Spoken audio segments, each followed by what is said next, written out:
mereka kadang-kala itu suka meminta pada Rasulullah hal-hal yang di luar logika, ya, di luar nalar sehat.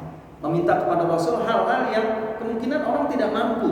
Ya kalau beliau bukan Rasul, itu beliau tidak mampu.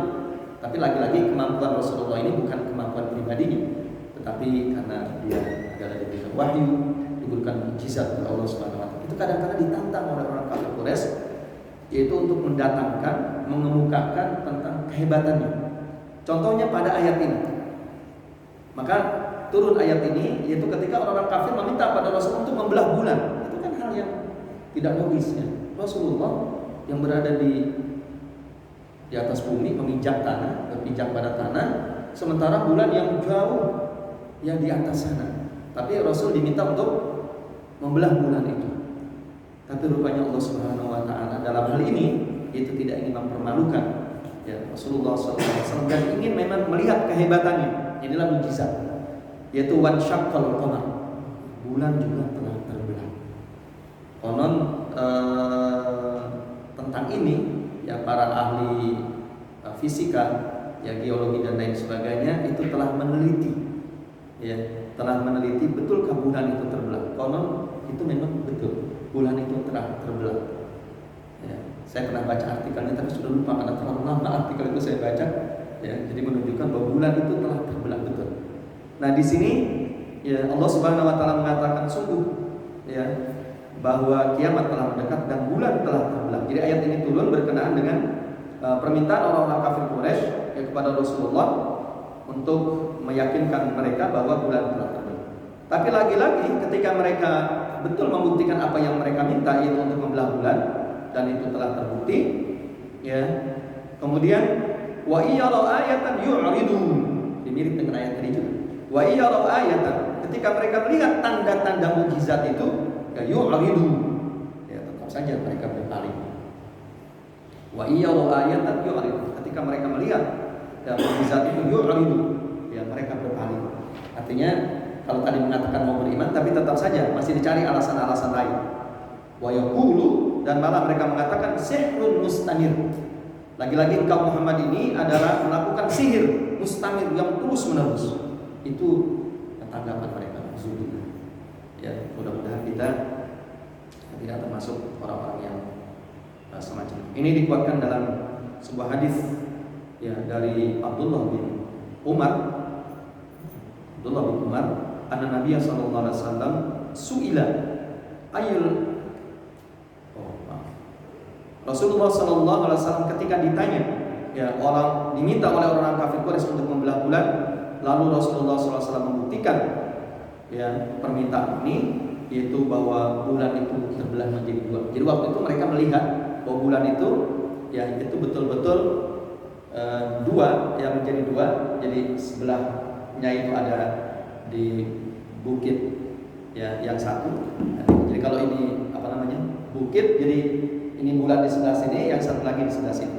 Itu dalam sebuah hadis disampaikan oleh Rasulullah Sallallahu Alaihi Wasallam, diceritakan bahwa ketika orang kafir Quraisy itu menantang Rasulullah Sallallahu Alaihi Wasallam, yaitu untuk membuktikan kenabiannya, yaitu untuk membelah bulan, dan pada saat itu semua orang menyaksikan bahwa memang betul bahwa bulan itu terbelah. Ini paling tidak 3 ayat ini itu menjelaskan bahwa kiamat itu telah mendekat, ya, kiamat itu telah mendekat. Nah, ikhwan fillah rahimakumullah, tentang kiamat ini telah mendekat, ya, tentang kiamat ini telah mendekat, Rasulullah Sallallahu Alaihi Wasallam banyak jelaskan, ya. Maka para ulama membagi bahwa tanda kiamat ini secara garis besar dibagi 2. Pertama, al-asyratu wal alamatu sughra, yaitu syarat, ya, dan tanda-tanda kecil. Jadi kiamat itu diawali oleh rangkaian kejadian-kejadian dan tanda-tanda yang sifatnya kecil. Dan yang kedua adalah alamatus sa'al kubra, yaitu tanda-tanda kiamat yang besar. Ini disebutkan oleh Rasulullah SAW. Nah, alamat kiamat dan syarat-syarat kiamat yang sifatnya kecil ini itu sudah pernah terjadi, Jadi sudah pernah terjadi, kita hanya mendengar kisahnya saja, ya. Dan yang kedua bisa jadi dia pernah terjadi dan akan terjadi terus, artinya. Jadi berkelanjutan sampai sekarang.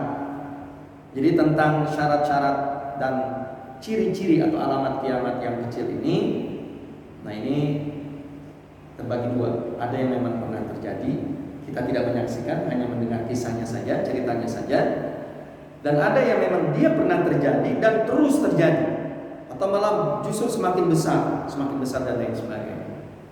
Apa di antara ciri atau syarat kiamat yang pernah terjadi?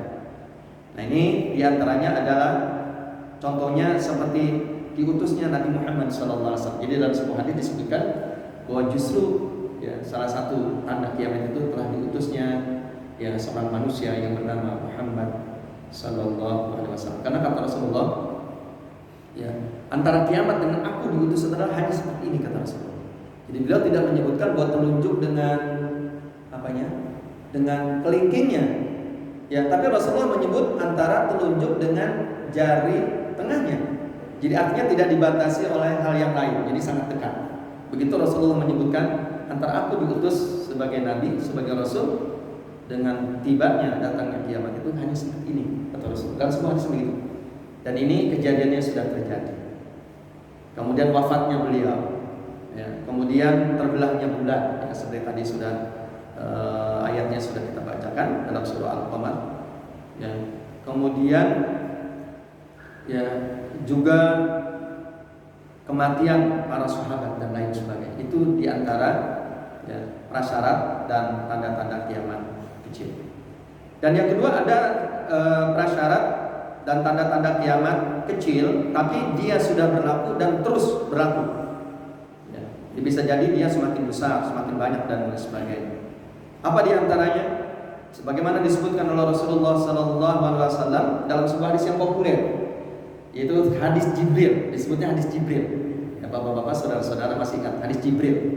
Hadis Jibril itu adalah karena memang yang dialog dengan Rasulullah adalah malaikat Jibril dan disaksikan oleh para sahabat. Hanya sahabat tidak menyadari kalau